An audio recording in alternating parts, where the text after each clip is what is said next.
Monsieur le porte-parole civil, bonjour. Bonjour. La MONUSCO est présente en République démocratique du Congo, voilà maintenant 12 ans. En quel point êtes-vous satisfait des actions menées par cette mission des Nations Unies durant toutes ces années? Nous sommes satisfaits de toutes les actions de la MONUSCO depuis le début, dans ce sens qu'à chaque fois qu'un mandat a été donné d'abord à la MONUC en son temps et aujourd'hui à la MONUSCO, ces mandats ont été correctement remplis. Et s'il faudrait parler en termes de bilan, que diriez-vous du bilan de la MONUSCO? Je dirais que le bilan a été positif, très positif, puisque, comme je vous l'ai dit, nous avons toujours rempli nos mandats. Souvenez-vous qu'en 1999, lorsque la mission a été mise en place ici, c'était pour observer le cessez-le-feu. Nous avons été en mesure de mettre fin au contact direct des différents groupes belligérants sur le terrain, de les séparer, de les démilitariser et ensuite de leur permettre d'entrer dans un processus de dialogue politique. Nous avons alors eu une mission de maintien de la paix. Nous avons observé, nous avons soutenu les différents dialogues intercongolais qui ont eu lieu à l'extérieur du pays. Nous les avons amenés à conclure un accord. Nous les avons soutenus lorsqu'il fallait aller aux élections et mettre en place 1+4. Nous étions présents, c'était dans le cadre de notre mandat, nous avons exercé ce mandat et aujourd'hui, nous sommes dans un mandat de consolidation de la paix et de consolidation des institutions démocratiques et nous essayons de soutenir la République démocratique du Congo dans sa démarche pour une stabilisation et pour une reconstruction. Donc, à chaque étape, nous avons été en mesure de répondre et de bien répondre au mandat qui était le nôtre. Vous dites bien répondre, mais dites-nous, à votre avis, qu'est-ce qui n'a pas été fait ou l'a été, mais pas comme vous l'auriez souhaité durant toutes ces années? Nous aurions préféré que cette dynamique qui s'est créée puisse aller beaucoup plus rapidement. Nous aurions préféré qu'aujourd'hui, en 2013, ce pays ne soit plus en guerre, que les groupes armés soient complètement disparus, que les Congolais eux-mêmes auraient pris l'engagement de s'engager avec beaucoup plus de vigueur dans un processus politique et dans un processus démocratique, de privilégier les jeux démocratiques par rapport à la lutte armée. C'est ce que nous aurions bien voulu voir aujourd'hui. Ce n'est malheureusement pas le cas. Il y a encore des Congolais qui préfèrent prendre les armes pour se faire entendre au lieu d'utiliser les moyens démocratiques et les moyens pacifiques. Oui, avec cette analyse, on comprend qu'il y a encore des choses que vous auriez voulu vraiment réaliser, mais qui n'ont pas été faites. Oui, c'est comme je vous l'ai dit, une paix définitive en République démocratique du Congo, l'absence totale de l'existence des groupes armés à l'est de la République démocratique du Congo, je dirais, une disparition. Mais c'est possible d'arriver à cela? Oui, c'est possible d'en arriver à cela. Mais encore une fois, la communauté internationale et la MONUSCO ne peuvent qu'accompagner les Congolais. Parce que, comme vous le savez, ce sont les Congolais qui attaquent des Congolais. Les groupes armés sont composés, dirigés par des Congolais. Et c'est quelque chose que la communauté internationale ne peut pas faire à la place des Congolais. Alors il faut dire que votre mission a été particulièrement remise en cause lors de la chute de Goma en novembre 2012. Or, la MONUSCO avait lancé une sévère mise en garde à l'endroit du M23. Qu'est-ce qui s'était réellement passé en fait? Vous savez, la MONUSCO, jusqu'à cette résolution 2098, avait un mandat de maintien de paix. Ça, c'est un. Et nous avions aussi un mandat de soutien aux institutions de ce pays. Les institutions de ce pays, c'est le gouvernement, c'est les institutions judiciaires, c'est la police, mais c'est aussi l'armée. Nous avions un mandat de soutenir l'armée dans toutes ces opérations. Nous avions eu des discussions. Nous avions mis en place un dispositif de défense de Goma qui reposait essentiellement sur une action de FARDC. Nous nous sommes engagés à les soutenir dans ce dispositif qui a été mis en place. Malheureusement, à un moment donné, ce dispositif avait disparu. Par conséquent, nous n'avions plus de dispositif à soutenir. Voilà ce qui s'est passé. Parce qu'il faut dire qu'avant la chute de Goma, quelques mois avant, vous avez eu à faire des conférences de presse au cours desquelles vous annonciez que pour le cas de Goma, c'était différent et que pour Goma, l'M23 n'allait pas prendre la ville. Vous dites que vous devriez soutenir le FARDC. Mais est-ce que vous étiez en contact avec le FARDC et ils vous ont assuré qu'ils allaient être en place? Oui, nous travaillons tous les jours avec les FARDC. En ce qui concerne le système de défense de la ville de Goma en son temps, il y a eu plusieurs réunions avec les responsables des FARDC à Goma et ce dispositif a été mis en place d'un commun accord. Je vous ai dit que c'était un dispositif qui reposait avant tout sur les FARDC. Donc, il fallait obligatoirement les mettre dans le coup et travailler avec eux. Donc, oui, pour répondre à votre question, oui, les FARDC étaient effectivement tenus au courant. Alors, il y a eu des réactions juste après la chute de Goma, notamment en province orientale, où la MONUSCO a été attaquée violemment par certains habitants. Comment vous avez accueilli tout cela? Est-ce que vous avez l'impression que vous n'êtes pas bien compris? Exactement. Et je comprends aussi cette population, elle est frustrée. Elle pense que la MONUSCO, avec les moyens qu'elle a, pouvait ou devait s'engager dans une lutte armée contre les groupes armés. N'oubliez pas que notre mandat, jusqu'à 2098, était essentiellement un mandat de maintien de la paix. C'est-à-dire qu'on devait se trouver dans une position qui nous permettait de parler avec toutes les parties qui étaient impliquées dans ce conflit. Nous étions un peu des facilitateurs entre les différents groupes. Nous devions créer un climat pour leur permettre de se parler. Si nous prenions l'engagement de prendre part d'une façon directe à ces combats, je dis d'une façon directe à ces combats, on était disqualifiés dans notre rôle de facilitateur et entre les différents groupes pour leur donner les plateformes nécessaires pour qu'ils se rencontrent et pour qu'ils se parlent. Nous n'avions donc pas ce mandat-là. Notre mandat était de soutenir les FARDC. Et quand nous disons soutenir les FARDC, ce n'est pas seulement du bout des lèvres. On l'a dit, lorsque les attaques ont commencé, nous avons soutenu les FARDC avec un appui-feu. C'est-à-dire que non seulement nos hélicoptères ont ouvert le feu, mais nos tanks et nos hommes sur le terrain aussi ont ouvert le feu. On soutient au FARDC. Voilà ce que nous avons fait. Est-ce que vous pensez qu'il faudrait renforcer la sensibilisation ou renforcer encore la communication pour que finalement la population puisse comprendre le rôle exact de la MONUSCO en République démocratique du Congo? Cette sensibilisation, nous la faisons. Nous avons une conférence de presse tous les mercredis qui est ouverte à tous les journalistes de la place pour les informer et les utiliser comme relais en espérant qu'ils vont passer les bonnes informations à la population, à leurs lecteurs.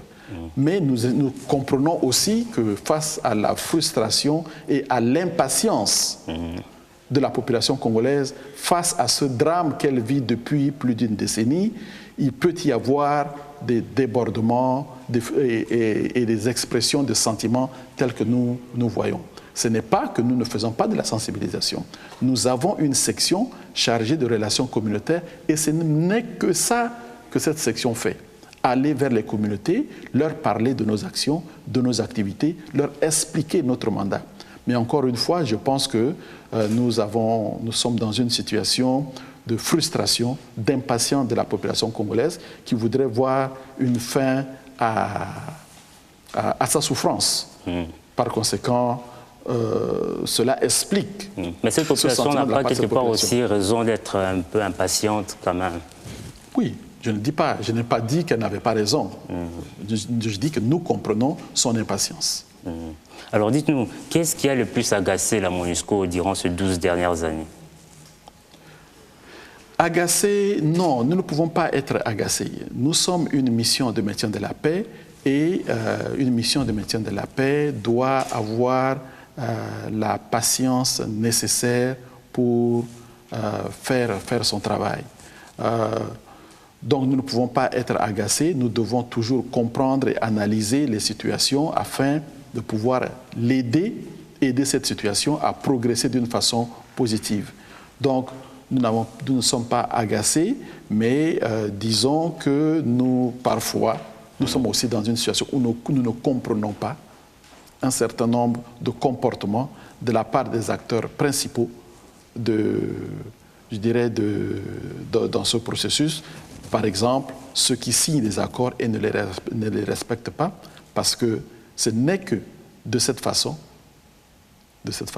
c'est-à-dire discussion, signature d'accords, respect des accords pour permettre sa mise en place, qu'on peut arriver à la fin de la situation que nous connaissons. Alors nous allons aborder quelques sujets d'actualité.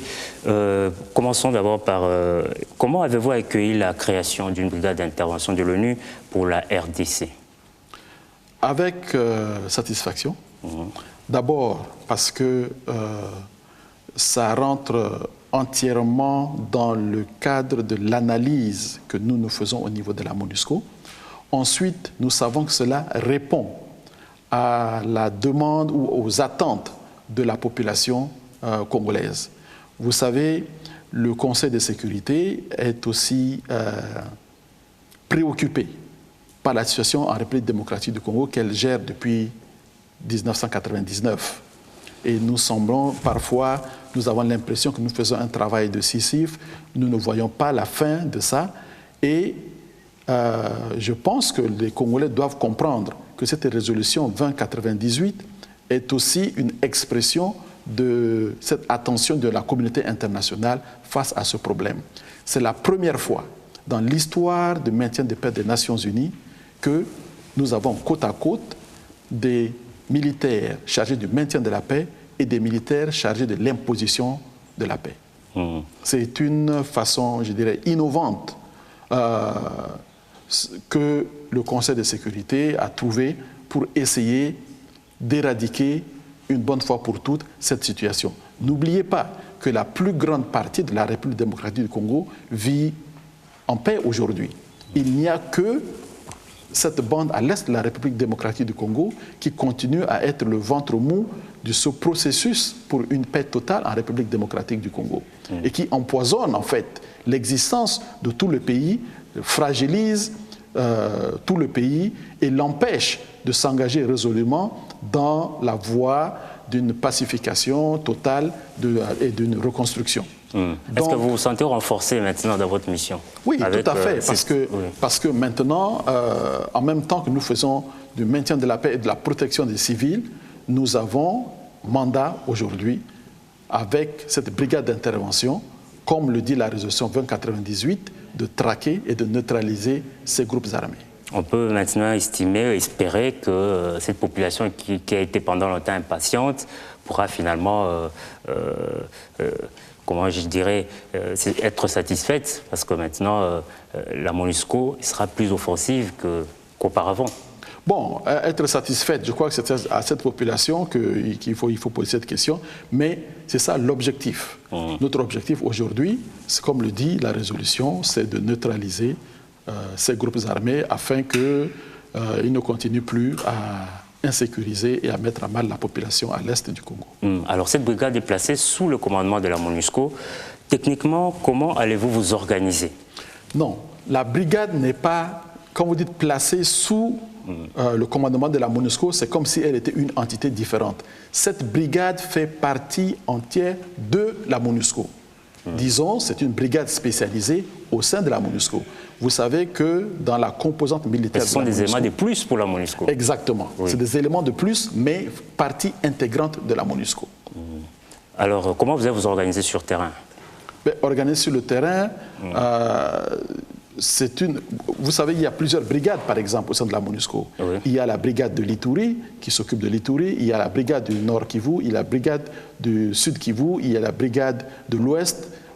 Mais ça, maintenant, avec cette brigade d'intervention, nous avons une nouvelle brigade qui a une mission bien déterminée, qui relève du commandant de la force de la MONUSCO, et voilà comment elle va travailler. Et dans tout ça, quelle est la place de FARDC? Les FARDC continuent à être notre partenaire. La résolution 2098 autorise cette brigade d'intervention à monter des opérations, seules ou conjointement avec les FARDC. Mais nous allons continuer à travailler avec les FARDC comme nous l'avons toujours fait. Alors, une fois déployée cette brigade d'intervention, elle sera offensive, c'est-à-dire elle traque ou elle attend qu'elle soit attaquée pour traquer? Non. Elle a une mission de neutraliser les groupes armés, c'est-à-dire il faut aller les chercher là où ils sont pour les neutraliser. Il ne va pas attendre qu'ils viennent, ils n'attendent pas qu'on vienne les attaquer. C'est une brigade qui va rechercher et neutraliser les groupes armés. Alors, le déploiement de cette brigade va-t-il résoudre tout le problème dans le Kivu? Sécuritaire, bien entendu. Résoudre tous les problèmes, non, parce que tous les problèmes sécuritaires dans le Kivu ou à l'est de la République démocratique du Congo, ce n'est pas uniquement des problèmes militaires. Les problèmes de sécurité, nous avons des problèmes d'ordre, de maintien de l'ordre, nous avons des bandits de grand chemin, nous avons, etc. Donc, ce n'est pas cette brigade qui va résoudre tous les problèmes sécuritaires, mais disons les grands défis sécuritaires que représentent ces groupes armés, nous espérons y mettre fin. Que redoutez-vous dans tout cela?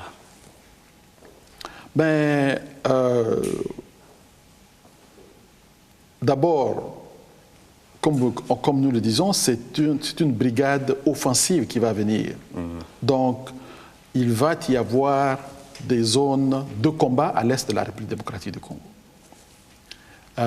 Nous sommes inquiets de l'impact que cela pourrait avoir sur la population civile.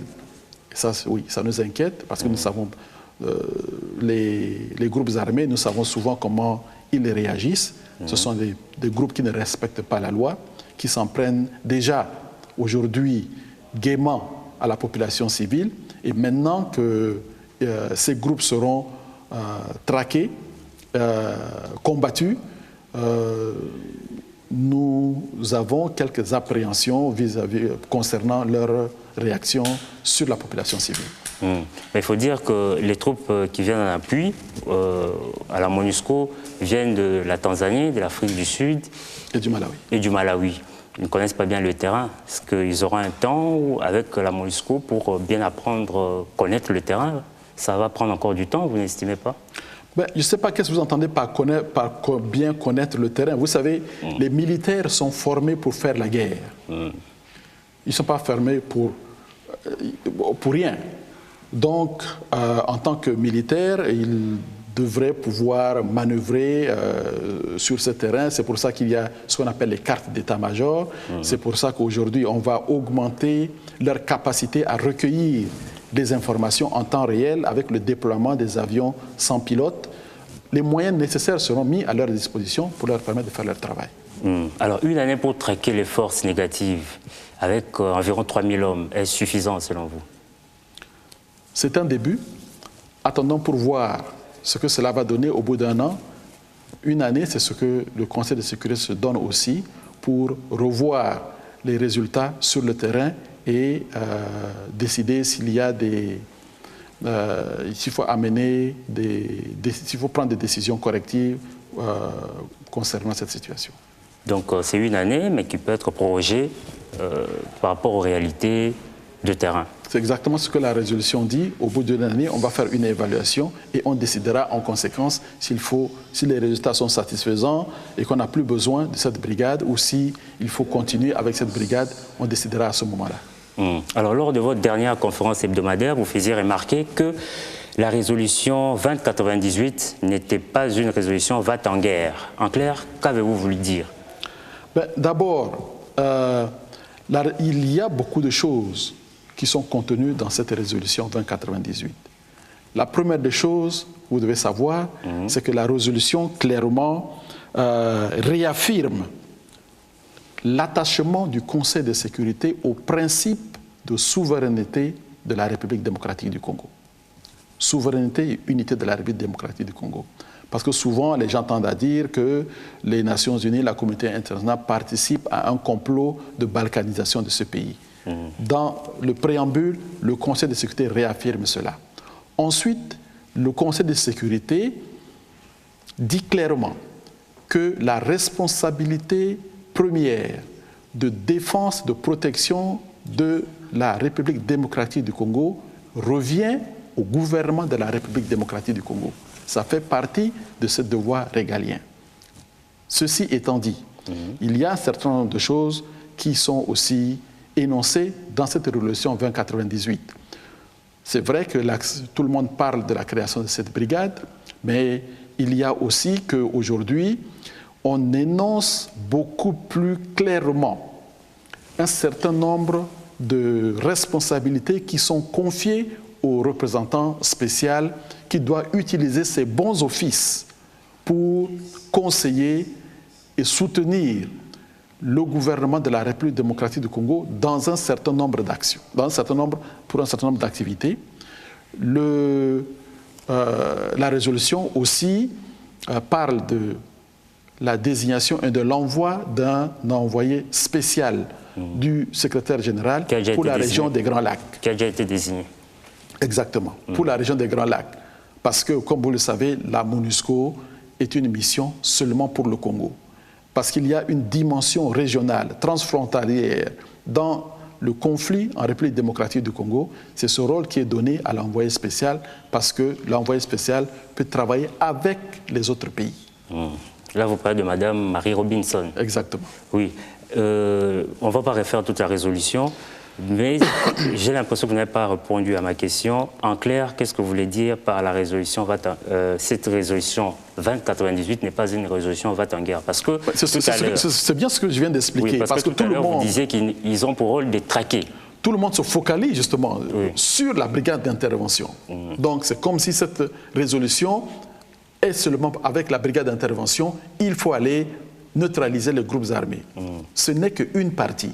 Il y a d'autres parties, je viens de vous le dire, le Conseil de sécurité a énuméré un certain nombre de choses dont la précision, je dirais, le renforcement ou beaucoup plus de précision dans le rôle qui est donné au représentant spécial du secrétaire général en RDC, d'appui et de soutien aux institutions de ce pays, et aussi la création de ce poste d'envoyé spécial pour soutenir les actions dans la région. C'est pour ça que je dis que cette résolution n'est pas une résolution va-t-en-guerre, essentiellement une résolution militaire. Ok, M. Mano, nous sommes arrivés pratiquement à la fin de cette émission. Y a-t-il des points que vous auriez bien voulu aborder dans cet entretien dont on n'a pas évoqué ici? Je crois que ce qu'on peut dire, c'est d'abord rappeler au peuple congolais que l'engagement du Conseil de sécurité et de la communauté internationale en faveur de la République démocratique du Congo reste entier. Vous savez que la République démocratique du Congo occupe une place géostratégique très importante. Ce n'est pas seulement un mot, et on doit le voir, la déstabilisation continue de la République démocratique du Congo affecte toute l'Afrique centrale et les régions des Grands Lacs. Par conséquent, il est important dans le cadre de la sécurité internationale et surtout de la sécurité en Afrique que ce pays retrouve la paix. Deuxième chose, la communauté internationale, si elle est prête à soutenir tous les efforts et à mettre en place toutes les actions qu'elle peut pour apporter la paix à la République démocratique du Congo, n'est pas la solution. La solution au problème congolais revient aux Congolais. Indépendamment des efforts que peut faire la communauté internationale, il appartient aux Congolais eux-mêmes, au nom du patriotisme, au nom de l'amour du prochain, au nom de l'amour de leur pays, maintenant qu'ils ont fait l'expérience et qu'ils ont essayé la guerre pendant plus de 15 ans, de se dire, nous avons essayé la guerre, essayons un peu la paix pour voir. Et je pense, s'ils font l'expérience de la paix et qu'ils voient les dividendes qu'ils peuvent tirer de la paix, qu'ils voient le changement que va connaître ce pays, qu'ils voient l'épanouissement de leur peuple, je pense qu'ils ne repartiront plus vers la guerre, mais au contraire, ils vont s'engager et travailler chaque jour davantage pour le renforcement de la paix. Merci, M. Manoj Mounobaye. C'était là votre conclusion, assez longue, mais tout de même importante. Merci d'avoir répondu à notre invitation. Je rappelle que vous êtes le porte-parole civil de la mission des Nations Unies pour la stabilisation de la République démocratique du Congo. Merci. Je vous remercie.